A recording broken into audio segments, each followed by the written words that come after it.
Anxious people are often afraid of their emotions and they try really hard to not feel them or to control them or to get away from them. So, this week on The Anxious Truth, my friend Joanna Hardis is here, and we're going to talk about the idea or the concept of emotional allowability. So, let's get to it.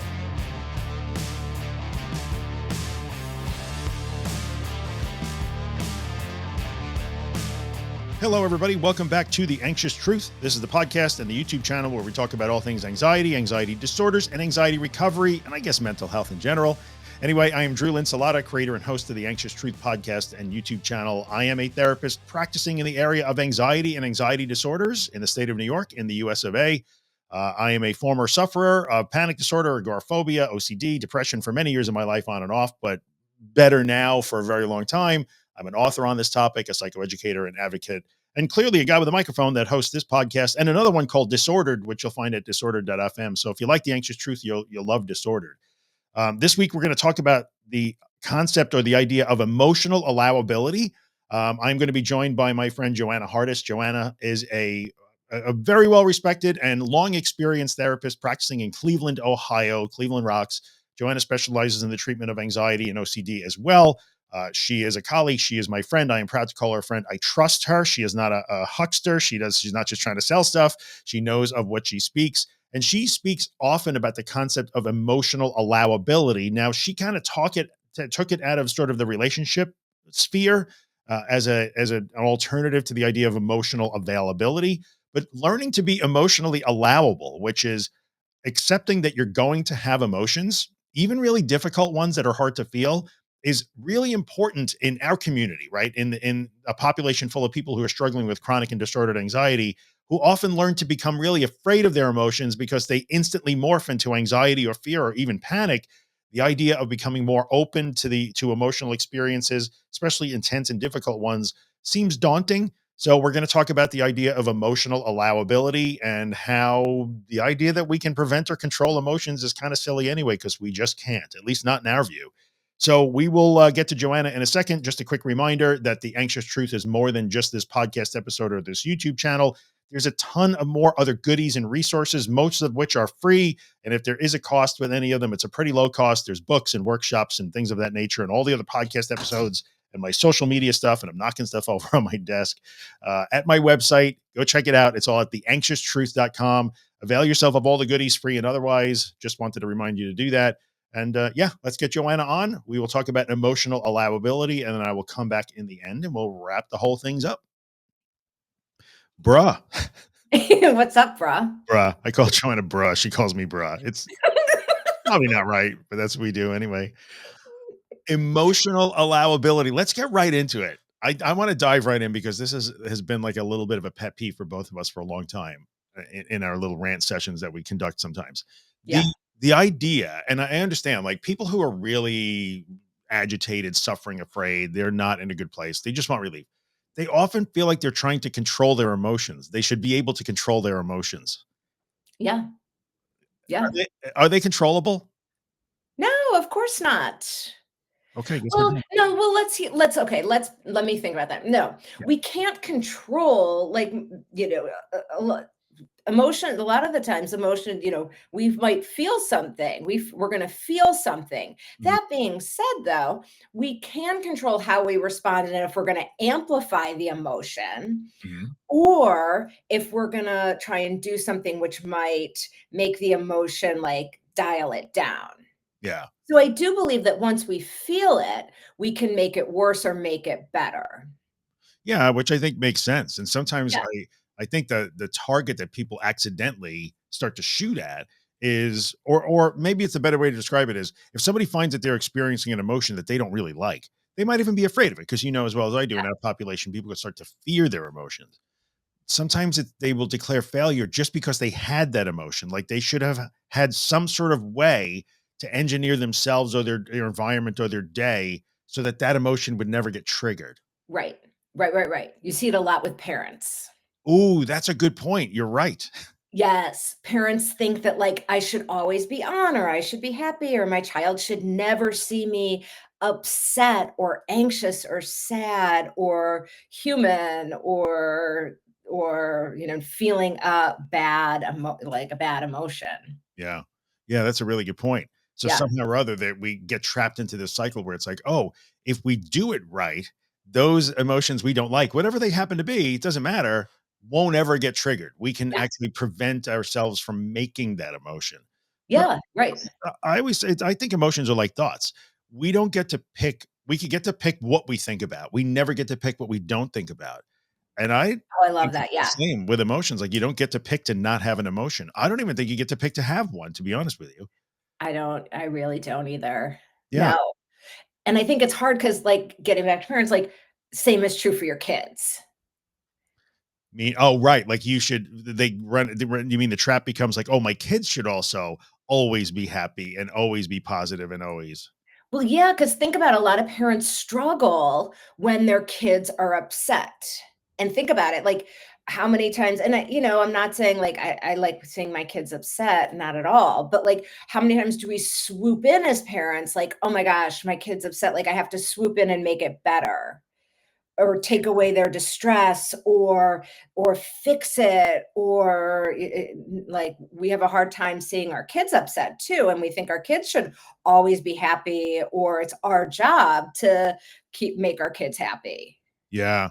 Or sometimes I think it comes It's out as deep, bruh. We're getting deep. we are getting deep, and, like, as a parent, I get it. I'm gonna call your kids, though, like, "Did your mom try to make you feel better, or she just let you feel bad?" But, No, they'd be like, she's a she's bitch. horrible. Don't be friends with my mom. I think as parents, and I get it, I have 2 girls, like, you don't wanna just stand there and watch them struggle at all. No, Yeah, but and I think and then we don't want ourselves to struggle, but I think part of sometimes what happens in that emotional control thing is you also try to argue not argue, but, like, convince the person out of the emotion. That's the yeah, whole, like, "Oh, but you're so lucky and you have so much to be grateful for, and there's so much going on, and, like, that was so much fun yesterday, remember?" So, like, they're trying to convince the person that the emotion they're having should go away, or yeah, this convince yeah, themselves. Yeah, totally, or problem solve it. which is Yeah, kinda weird because it leaves us having this weird, like, toxic relationship with our own emotions. yeah. Yeah. Versus just like, can we just learn to coexist with them, Yeah. which is real, and coexist with them, which helps us then let other people coexist with theirs too. Ooh, we are going beyond just, like, you getting better, but, like, we getting better. I agree with that. Yeah. You know what? I was in a conversation not too long ago where there was just some conflict going on in a group and which happens between people sometimes, and there was a lot of argument over whether why is she upset? Why is he upset? He doesn't have a right to be upset. So I think you're right. The understanding that like, hey, hang on a second here. You don't get to decide if another person should or should not be feeling a particular emotion Right. because they just happen no matter what. They're just going to happen. Right. Right. And oftentimes, I mean, this is sort of my lens, and it's kind of annoying for people probably, but like, when we're distress intolerant, for some people, not always, but like, it makes it hard if we can't handle, like, how we feel inside, it may make it harder to tolerate when someone else is feeling upset. Yeah, it's probably a direct link there. I Yeah. bet there's a correlation there. If you have a hard time with your own emotions, you be really uncomfortable when someone else is Yeah. It's emotional. messy. Yeah, and it speaks a little bit to also the whole and we'll get to it. We'll get to the concept of emotional allowability because I think it's a great, great, great concept that's in your book actually. But like sometimes it even comes down to the whole, but emotions. But why do we want to control or prevent or preempt the emotions? Because sometimes they're really hard. They're like really Yeah. difficult. Yeah. Nobody likes to feel them. Well, I mean, we like to feel the good emotions, but we definitely don't like to feel the bad ones. Right. But how many times do we just make it so much worse? Well, that's one of those principles that you and I we landed on those a long time ago. Actually, people way smarter than us landed on them about 3,000 years ago. So Yes. I can't claim any, oh, let's just call it a theory and write a book about it. Oh gosh. I'm gonna get you started on a little rant. Anyway, Mm-mm. um, Mm-mm. yeah, and we do make it so much worse. Like this emotion is here right now. So like it would be way better if I kind of let it play itself out the way it's supposed to. And whatever that Mhm. means, maybe it's crying or maybe it's, journaling or maybe it's having a really difficult talk with someone that you care about, a friend or a family member or something. instead of Right. trying to make it go away or like, "Ah, I don't hear you," or like, I'm going to push it away. Let me choose happiness instead. Let me go do something fun and get rid of this. Like, it's going to come back and bite you in the butt sooner or later. Absolutely. Totally. Mm, I get it. So, okay. So, what is emotional allowability? I love this. If you're not going to No, try to but control your emotions, then how do you, allowability is a great concept. I know, but it doesn't sound like good for a shirt. It's not gonna, like, sell me a million books like "Let Them" theory. Maybe we can, like no one's gonna be tattooing that shit on their arms. Well, I got some space on my left arm. Maybe I'll throw it on there. I don't know. You will? I'll help you out. Oh, Well, we're buds. It's fine. I will do it. Well, it came from my, like it came from, of course, something that annoyed me, speaking of resisting, um, this idea of, like, emotional availability because I hear so much either personally or professionally, like, I want someone who's emotionally available. Either people would say, like, my parents weren't emotionally available, my partner's not emotionally available. That makes no fucking sense to me, what that is. Like, I don't know what that means. And I'm sure I've said it. Like, what Yeah. is because things that are available, they're like, I think of like my library book is available for pickup. My my to-go order is available. It's Mm. ready. Like, emotions aren't available. Like, no, it doesn't make any sense. They're there no matter whether you think they're available or not. They're there. Right. Your breathing isn't av we don't say your respiratory available. Yeah. Your immune system available. It's just there. Like, it makes no s it's one of those things that we say, but we don't think about Mm. if it makes any sense. So that's where it came from. I felt like the more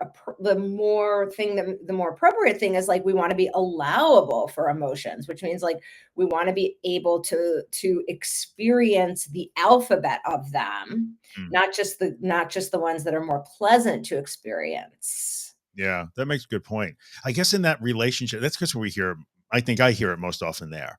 Like, I need somebody that's emotionally available is really kind of a relationship or dating thing in a lot of times. Yeah. But so what is somebody like if we did okay, fine. Let's say you want to use the term allowable, which or available, which I agree seems ridiculous because they're there or not, whether or not you want to be available for them. Right. So what does that really mean in a relationship sense? I think it tends to mean like I want somebody that when I'm having emotions will let me have them or support me or validate them. I don't know what it means, but is that emotional or are they looking for like no, I want somebody who displays their emotions. I want a partner that is emotional so I can see their emotions. Right. I think people want someone who I think you've got it. I think when people say it, they want someone who not I think both. I think they want a partner that that can express and feel the range of emotion and be there when they and tolerate when they Mm. experience the range of emotion. And that's emotional availability, which really is just emotional. You, Allowability. oh, yeah, this is Yeah. just allowability because in a relationship, you're both going to have emotions, whether you want it, whether you're available for them or not, they're going to be there. So, how much am I going to run from them, hide them, suppress them, or ask you to suppress yours because Right. yours Yeah. make mine and I don't like mine, or yours are harsh and my mellow, so your emotions are ruining my day. Oh So, my gosh, yes. You're yeah, too much. Right. yeah, you're too much. So I think the point you made earlier was pretty good. Like if we get more emotionally allowable, then we get better at being allowable to other people's emotion or open to other people's emotions too. Right. Yeah. Hmm.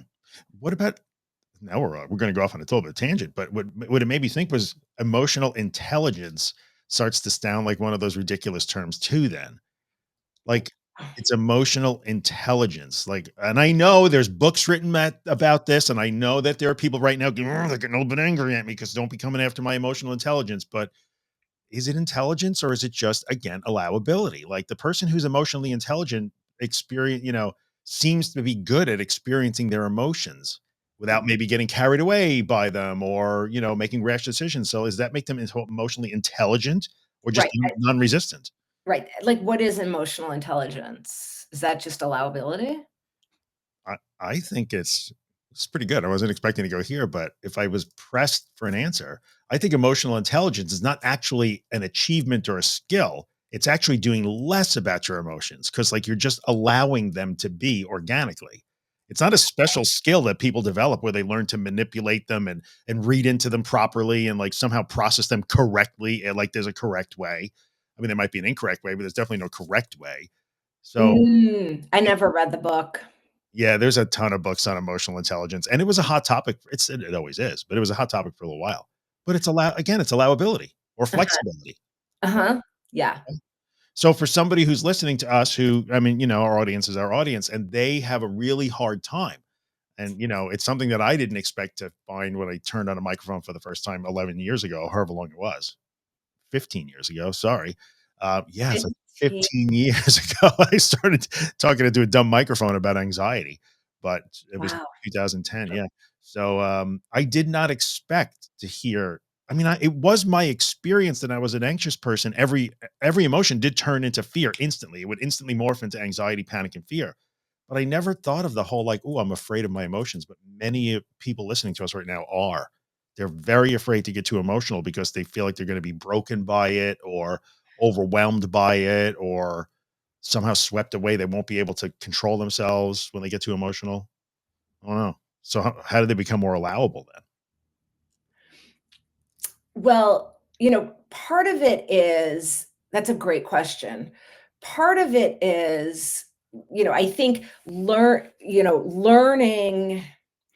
emotion regulation skills. I mean, I think part of it is um eh, you know understanding that, for the experience of an emotion, we can't control what shows up. Like you're gonna feel an emotion. Yep. But then we do have the ability to control if we're gonna dial it up or dial it back.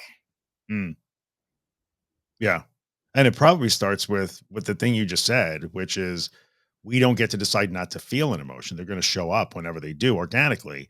And if you are going to hang on like hot death to the idea that you should be able to prevent the emotions you like, then you're going to start off on the bad foot because the minute it shows up, you're already and like stomping your feet and like gritting your teeth and like, oh, why is this? This shouldn't be here. I shouldn't. What's wrong with me? Exactly. And now your discomfort level gets agitated up. Yes. Yeah. Yeah.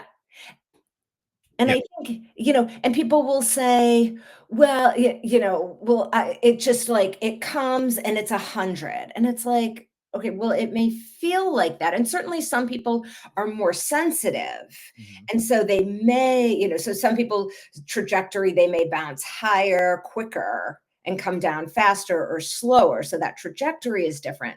But, we all have that ability to, based on our behaviors, dial up or dial back. Yeah. So it is a question of like, okay, well, once you notice what's going on, then what are you doing? So if you are paying a ton of attention, that time and attention thing that we always talk about, like if you are focusing on how much you hate how you're feeling, or or like, oh my God, this sucks. Why does this always happen to me? How long is this gonna last? Is my day is ruined. Boom, it goes up. Yeah. There's also that fear sometimes, at least in our population, where, well, if it's a really difficult emotion that I don't like, or it's really scary, it's really just hard to deal with. If I don't run away from it, it's just going to keep going up. Like there's no ceiling to this emotion. So like, if I fully let myself feel this emotion, it might go into some sort of like red zone and break me or never end or Right, that's the story of the emotion. yeah. Yeah, that's not the emotion itself. You're right. That's the belief about or the story around the emotion. Right, right, right, right. Yep. And so, I think then it's like, okay, I'm feeling it. Yeah. But then we have to like zoom out too. Mhm. Like then it's the coexisting with it. Like, yes, I'm feeling it. And, it's the choice point. Yeah, and I think there probably is. This is a hard one because you can't really measure it. But if you hooked 1,000 of us up to all kinds of electrodes and stuff and measured the physiology while we were experiencing very difficult emotions, I bet we would see a very narrow range. Yes, there would be a wide expression like heart rate and galvanic skin response and respiration rate and all that stuff. but there's no sense. It's not like, oh my goodness, those people over on the end, their heart rates went to 300 and they blew up. There's no such thing. Like, there's actually a limit to the amount that we can physiologically experience. Then it becomes the perception of like, oh no, this time it's too intense. Right. That's the story. Yeah. But it That's never is. There's no such right. thing as just never ending intensity. Exactly. Right. Mm. That's the story of it. So if it's like, and this is where, uh, you know, being able to practice in I mean, during those times, it is being able to say, okay, look, you can do anything for 15, 30 seconds. Yeah. And there are always going to be the yes butters. And like, so there's always gonna be a yes butter. Yeah. But you can always do something for 15, 30 seconds. So you can can you, when you're feeling that way, still zoom out and say, what is the next right step for me? Because if I stay in my head and I focus, it is going to dial up. So if what can, to dial it back down, I have to, what is the next best step? And that may be, what was I doing before this happened? And go do that. Yeah. And it may be 15 seconds, fine. And then we get to that paradox of like, the more you try to dial it down or deny it, the more it's going to feel like it gets more and more intense. But we're not trying to deny, we're just trying to like do the Right. next best. Like, just Like, go do it. Do it. maybe right now I just have to be angry. Okay, there's a lot. I to me, there's a burden that's lifted when somebody can reach the conclusion like, I guess right now I'm just going to be angry, or I O guess right now I'm just not going to like myself very much. Like, Okay, well, go be angry, and you still need to, like, live life. right. Even if living life is just deciding to sit on the floor and breathe, or Oh, like, yeah. or whatever you want to do, that's okay. That's still living life. But it's getting you. I like the idea of the story of the emotion. If I get caught up in the story of the emotion, I'm never going to be able to feel like I can handle this emotion. No, and that's dialing it up. Anytime you plug into the story, you're gonna dial it up. Yeah, and I think it's so if you're going to learn to be emotional, there's a couple of I think there's a couple of beliefs that get challenged in the idea of emotional allowability. Number one, I like how you mentioned the yes, but there's always a yes, but. And if you're listening and you want to say, yeah, but this is where like we hit the limits of what we can learn in a podcast or on a YouTube video, right? That's when you spend time working with an actual helper to investigate where yeah, but comes from and how to get past it. But there's the belief that like no, my emotions are more intense, or another belief is but I am inherently structurally incapable of handling them. And I think the third one is like, but wouldn't I fix something I don't like? That's the mastery argument or the mastery belief. I should just be able to turn the right knobs, right? It's a problem, I fix a problem, don't I? So those are three really challenging things that you have to challenge to become more emotionally allowable. Like, Yes. And, you know, because there's always the yes butters. And, I would say sometimes they're arguing with the content. oh, yes, because the emotion over this thing, but that's really important. Oh, yeah, okay. And But right. And the content isn't what we're talking. I want like, and again, your point about this is where working with a therapist is really important because yeah, we're not like the content doesn't matter. This is the process that I want, that is really important because my guess is those people, regardless of the content, they're yes butting. yeah, you're probably right. And but the content often does drive the yes, but the resistance there. Exactly. But this is my health we're talking about, but this is my That- kids we're That's talking my about. point. Like, Yeah, but it doesn't matter. Like, yeah, the content can be important without automatically assuming that the emotion is the problem. The emotion is really just a reflection of something that's important to you.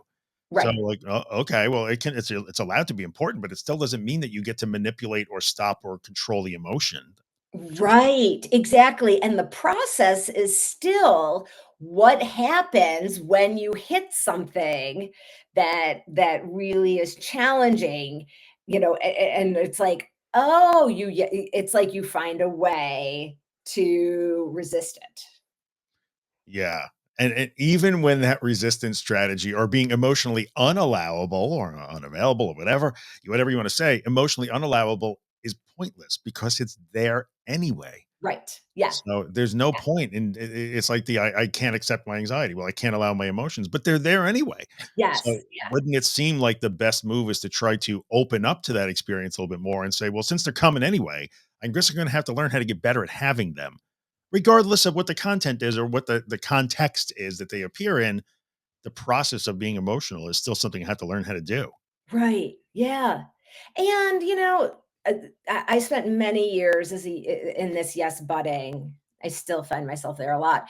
Um, and like you gotta be bathing in self-compassion too. It's like approaching it with a lot of curiosity, I would say.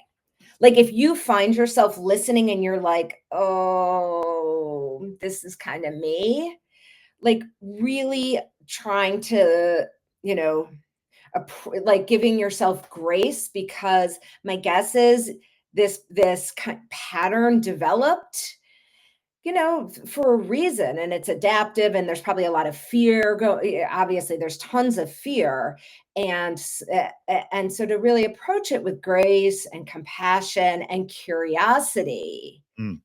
and think about, okay, this is it versus judgment and like, oh my gosh, how so fucked up, which is how I always think of myself. Think of it You myself. are. Actually, it's, and I'm fortunate to call you a friend. You are pretty self-critical. You go there pretty quick. You're pretty self-deprecating. But Yeah.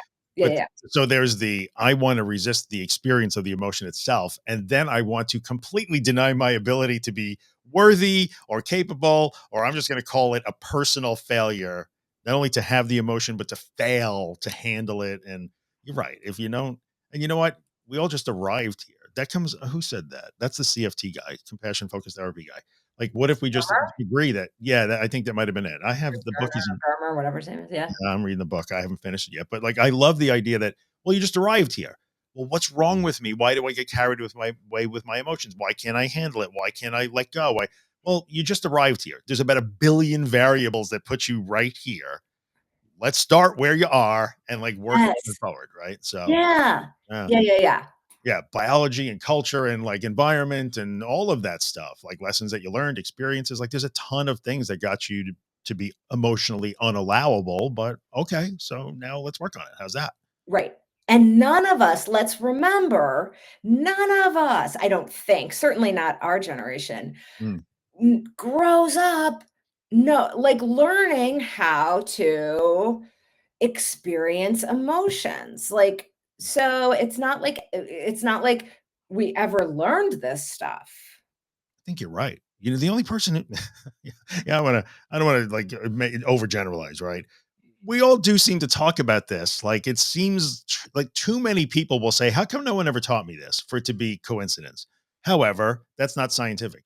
You know who talked about it? Freaking Mr. Rogers. Mr. Rogers would talk about emotions and stuff. Remember Mr. Rogers? I mean, he was a legend, right? So when we were kids, Yeah, Mr. but I Rogers was always on found it PBS. boring growing up. Well, Mr. Rogers was definitely an acquired taste, but there were places where you might get those hints. And if you grew up in a household where your parents are very emotionally allowable and in tune and like taught you that it's okay to have your emotions and let them ride and let them flow, congratulations, that's really great. They gave you a leg up. A lot of people didn't really get that, especially in the West where we are the masters of the universe and we default to Yeah, control and mastery. yeah, Yeah.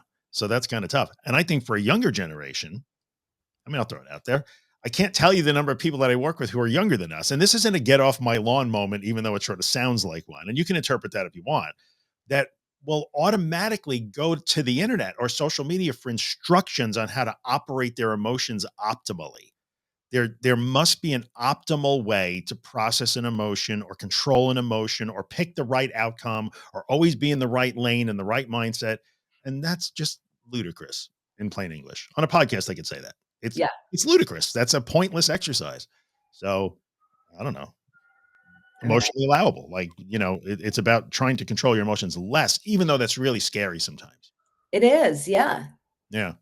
And being okay with having them. Like you're not a failure. It doesn't, it's like it's like the weather. In a way, like Absolutely. emotions don't say who you are. They're just saying what you're experiencing and what you're feeling in a moment. So, being Yeah, afraid doesn't mean you are weak. It just means you're afraid. So, okay. right. Yeah. I Oh, feel no. like so much of what I do is just helping people, like, tolerate reality and getting out of the business of suffering. Yeah, because they're resisting or trying to bend that. And I'm a reality bender. Don't get me wrong. For many years, I was, but like you're right. So much of the suffering is based on like, nope, not doing it, not going to do it. So like, okay, but what are your choices then? Right, That's, right. yeah, 'Cause we make it so much worse with the story we put on and the predictions and the meaning, and it's just I feel like the more I do this work, it's just, like, helping people get out of suffering and just accept yeah. whatever the reality is, and I feel like that's kind of my like, what I try and do in my own life. Let's go. Like we're about a half hour in, so we'll wrap it up. Yeah, But let's let's try one more topic and let's see where this goes. okay. I know that there are people only because I know that there are many people listening to us that are going to raise this objection or at least throw it out there, in the comment section on YouTube. Uh-oh. And that is emotions are really hard. What about if you're empathic or an HSP and you have to carry all the emotions of the world? Is that different? Bro, I don't know, like, I love how you started the statement with bruh. It's so funny that I say it because I make my son says it, like, really, and so I say it jokingly to him all the time. Bruh. Um, I don't really understand when people say they absorb all the emotions in a room. Yeah. I mean, I hear you. I know people that who like, highly sensitive people, I get that, and, like, extrasensory nervous systems. I don't know, what do you think?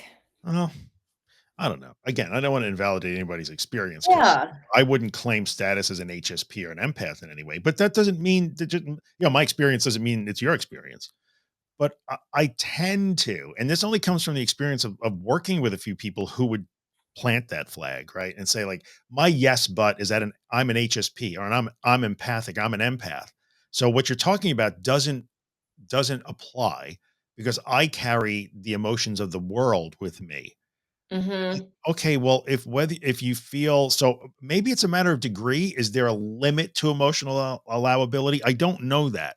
So maybe it's a question more than something we're going to throw out there as opinion or clinical fact because neither of us seems to have a good answer for it. But Uh-uh. Yeah, I don't.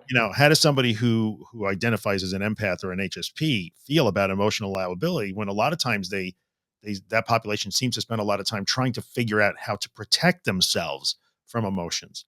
Is that wrong? Don't know, right? So, I don't I know. don't know. I mean, I know I mean, and I think, what gets me curious or where my head just kind of naturally goes is, and I hate to bring it back to parenting. I mean, Sure. I think I'm working on the second book, which is the parenting stuff. Sometimes parents hold a belief like, I can only be okay if you're okay, if like my child's okay. Right.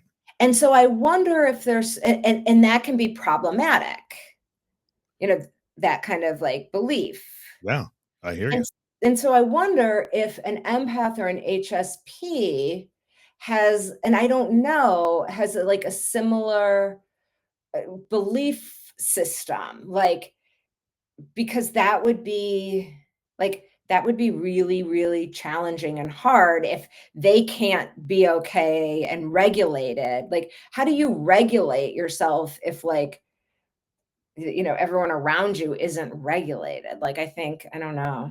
That's a really good question. This is a whole other topic. I Yeah. didn't mean to open this can of worms, or maybe we'll go there one day, but it does sound interesting from an emotional allowability. We just spent a half hour talking about how you have to open up to emotions and let them flow and don't resist them. But for those of you who feel like, yeah, but you don't understand, I feel it so deeply, or I feel everybody's emotions. You're right. Is it a function of, well, if your emotions are in a negative side and I'm seeing that, then I feel a certain way, and I can't handle that. Or maybe it is actually an experience that you and I will never understand, where you actually do feel like you feel the other person's emotion. That could be, I guess. And the other explanation that I always throw out there, and this is again, we're just opening stuff to talk about more than anything else, is or were you in an environment where you had to watch other people's emotions because that was a safety issue? And I get that. And that leads you to believe like, no, I read everybody's emotions. Well, you had to try and stay safe. Right, But that's right. that's a different story, I think then. So, Right, and so many people like yeah, or they become the way that they protect themselves is they become people pleasers. I mean, I think it's just so complicated. yeah. Who knows? I'm glad I like Yeah, we spent 6 minutes on that with getting absolutely nowhere. But I think nowhere. but it's those people are listening and when they matter and we care about you too. Yeah, So it was yeah, worth yeah. bringing it up, right? So we do understand that maybe the idea of like being fully and utterly emotional allowable might feel really dangerous to certain people for that particular reason. Don't have any good answers, but we can talk about it. But I think okay, so there's also because we have to be able to experience emotions, name what emotions we're feeling. We also have the ability to regulate emotions, Mhm. to, tolerate distress, but there's nothing that says that like we have to take other people's emotions on. Yeah, and I think that would be the debate then for the people who say, "No, no, no, this is not a choice. This is just the way I am." Okay, fair enough. Right. That's where I'm getting Yeah, I think that's where I lose it a little bit. right because I think then is it a boundary? It then is like about that because I mean I work a lot with people about boundaries and I don't know like Hmm, energetically are we talking boundaries or I don't know. It's a good question. All right, so HSPs and empaths, if you're on YouTube in the comment section, let us know or like click on the little link in the podcast description. You can send me a text. I won't know who you are and I can't text you back, but if you want to send an HSP or yeah, empath this question, is fascinating. it really is, right? So, I mean, as yeah, because I also think about like I've been a therapist almost like 30 years at this point, and I used to take on way more client stuff than I do now. Now I've got really good boundaries. So I don't know. yeah. Ooh, that's a good point. We're gonna have to shelve this. We'll talk about it some other time for sure. Because you're Yeah. right. In the helping professions, at first, you're much more susceptible to taking on what you're hearing from your clients. And then as you get Yeah. somehow or other, that changes over time. Or it doesn't, and people wind up in our profession burnt out early. Right. So Yeah. And I think that's a boundary and an experience and yeah, so I don't know. I think it's really fascinating. We should do a we like should a do a whole thing on that, right? we have so many places to go with this. Very good. Well, thank you, Joanna. I appreciate it. We're Oh, fun. you know what? If you just listen, when we're done, I'll come back and do a little 45-second wrap up. I'll give you all Joanna's links and the website and all that stuff, her book and everything. But like, it's always great when you come on. Oh, it's so fun. Yeah. So that was really great. We almost didn't even make it. We scheduled, but never really scheduled. And Joanna's like, hello. She's like, "Should we do this?" Yeah, let me hang on. Let me turn on the camera. So this turned out to be great. It was really great. I'm glad you came. So we'll do it again. And maybe we'll talk about HSPs and empaths and all that stuff. So I don't know anything about I'd have to do some research. well, enjoy your trip wherever it is you're going. So Thank you, I appreciate that. I'll see you when you get back. All right, guys, I'll come back in a second to wrap it up. Okay. Okay, we are back. As always, a great discussion with Joanna. Again, proud to call her a friend and a collaborator and a colleague. I trust Joanna. When she says things, I listen. And I would suggest you listen too, because she does know what she's talking about. And again, she's always above board. That's what I love about the people I collaborate with most. None of them are snake oil salesmen or salespeople, I guess the better term would be these days. And yeah, so Joanna's really great. And I love the way she conceptualizes emotional allowability because in the end, that is really what it is. If we're going to try and resist that part of our humanness, the emotional part, then bad things happen. So, as difficult as it may be, working on being more allowable, being open to emotions and working through them in whatever organic way each particular situation or context requires is a really valuable thing. It tends to make life better on the whole. So, I think this was a really good conversation to have. If you want to know more about Joanna or the work that she does, or she wrote a book called Just Do Nothing, which is an awesome book. In fact, I produced the audiobook. So it's a really great book. And I'm not just saying that because she's my friend. She's working on another book, which I think is parenting focused. That'll be out in a while. But yeah, she's great on social media too. So if you want to find Joanna, you can go to joannahardis.com or just follow the links in the video description or in the podcast description. I will have those links as well. And if you're on my website, I'll have it on the blog post that goes with this. And yeah, check her out. Give her a follow on social. Tell her I said hi. She will appreciate that. And that's it. That is this episode of The Anxious Truth in the books. I don't even know what episode number this is. That's why I didn't say the number because I'm not sure when we're going to release it. But we're done with our conversation about emotional allowability. I hope it has been helpful to you. I hope you got something that you can take with you and use in some way, shape, or form, or maybe just something that made you think. And what I will do is ask you what I always ask, which is if you're listening to this podcast on Spotify or iTunes, Apple Podcasts, and you can rate or review the podcast, leave a 5-star rating if you like it. And if you really, really like it, maybe take a minute or two and write a short review of why you like the podcast, because that helps even more people find it and then more people get help, which is why I started doing this anyway so many years ago. And of course, if you're watching on YouTube and you haven't subscribed to the channel, why not? Just hit the little button. It's only one click for you. It means a lot for me. Hit the notification bell so you know when I release new videos and new podcast episodes, and leave a comment, ask a question if you can. It is overwhelming. The comment section can be kind of overwhelming, but I do my best to go back through and read through them and respond to the ones that I can in an effective way. So I can't get to everything, but if you have a question, I promise I will at least try to check it out. And that's it. And I will leave you with one little reminder about emotional allowability. Even though your emotions might seem like they're going to break you or overwhelm you or might never end or are harmful or unbearable in some way, at least today consider the possibility that that might not be a correct conclusion to draw about your ability to have and handle emotions. If today the best you can do is to just turn a little bit in the direction of emotional allowability after being highly resistant to and trying to avoid or control your emotions for many, many years, maybe, then you're winning. Just a slight change in direction and moving in that direction, and at least considering or opening yourself up to the possibility of becoming more allowable is a good step. It might not be a huge step, but that step is the first step always, and it counts just like every other tiny step you take away from the fear, away from the anxiety, and toward a recovered state in the life that you really want. They all count. Keep going. Do the best you can. I know you can do it. Thanks for hanging out this week. I will see you again in 2 weeks for some conversation. I don't know what it will be. We're out. Take care of yourself.